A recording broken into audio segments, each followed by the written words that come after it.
Shalom Alaikum Bapak Ibu, Saudara-saudari yang dikasih dalam Tuhan. Kita bersyukur bisa berjumpa untuk belajar firman Tuhan. Mari kita berdoa. Bapa di dalam nama Tuhan Yesus, terima kasih karena Engkau berikan kesempatan bagi kami untuk belajar firman-Mu. Dan kami mohon biarlah Roh Kudus yang membimbing kami supaya kami bisa memahami kebenaran firman-Mu. Dalam nama Tuhan Yesus, haleluya, amin. Bapak Ibu Saudara-saudari yang dikasih dalam Tuhan, hari ini Senin tanggal 10 Agustus 2020, kita akan belajar dari Bilangan pasal yang ke-14, ayat yang ke-28 sampai ke-38. Bilangan pasal yang ke-14, ayat 28 sampai 38. Judulnya adalah Teladan Kaleb bagian yang kelima, yaitu bukan padang gurun makamnya. Teladan Kaleb bagian yang kelima, yaitu bukan padang gurun makamnya.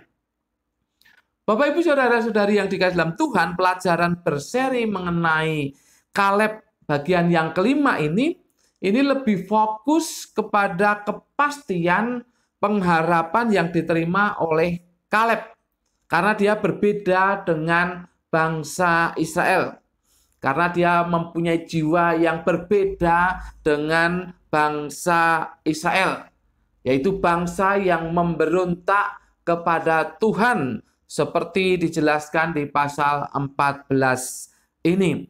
Bapak Ibu Saudara-saudari yang dikasih dalam Tuhan, artinya bahwa dia akan memasuki tanah Kanaan dan akan meninggal di sana. Mari baca ayat yang ke-30. Bahwasanya kamu ini tidak akan masuk ke negeri yang dengan mengangkat sumpah telah kujanjikan akan kuberi kamu diami, kecuali Kaleb bin Yefune dan Yosua bin Nun. Kecuali Kaleb bin Yefune dan Yosua bin Nun. Bapak Ibu Saudara-saudari yang dikasih dalam Tuhan, menarik untuk memperhatikan kata kecuali ini. Di dalam bahasa Ibrani dipakai kata kiim. Kiim.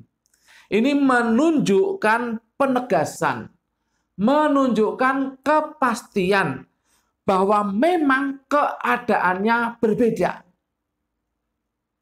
Memang keadaannya berbeda, yaitu bahwa bangsa Israel tidak akan masuk tanah Kanaan dan bahwa Kaleb masuk tanah Kanaan.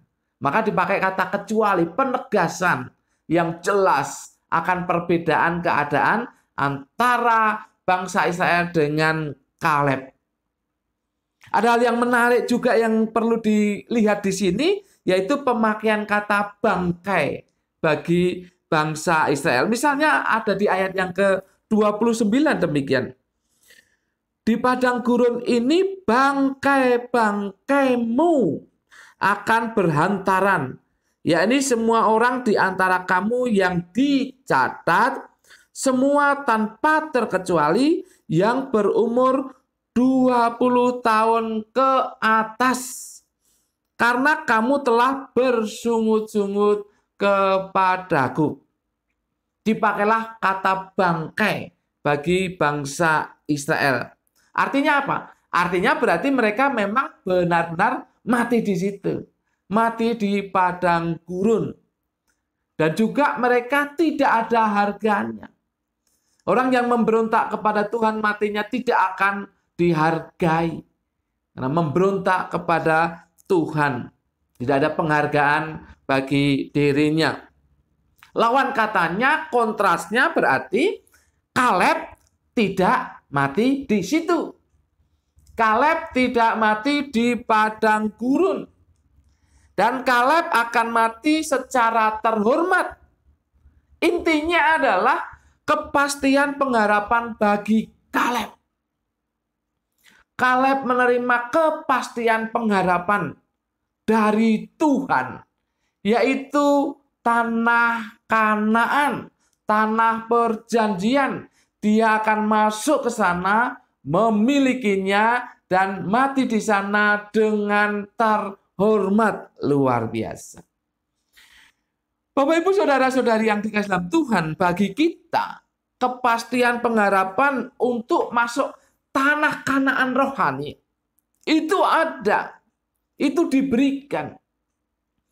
Ketika Bapak Ibu memutuskan untuk percaya kepada Yesus sebagai Tuhan dan Juru Selamat, dan Bapak Ibu mempertahankan iman itu sampai pada kesudahannya di mana Tuhan memanggil Bapak Ibu, maka pengharapan akan Kanaan rohani itu ada, itu terjamin, itu pasti. Artinya Bapak Ibu akan menikmati janji-janji berkat surgawi di rumah Bapak. Luar biasa. Janji kepastian pengharapan.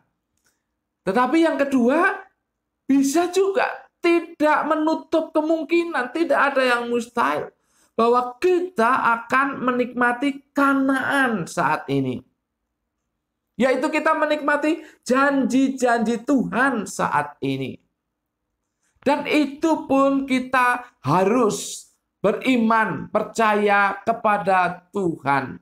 Kita harus meneladani Kaleb untuk setia kepada Tuhan. Percaya kepada janji-janjinya dan yakin akan menikmatinya. Itu yang diperlukan dalam kehidupan Bapak, Ibu, Saudara-saudari, dan saya. Jadi ingat bahwa kepastian pengharapan yang diberikan kepada Kaleb itu juga diberikan kepada Anda dan saya.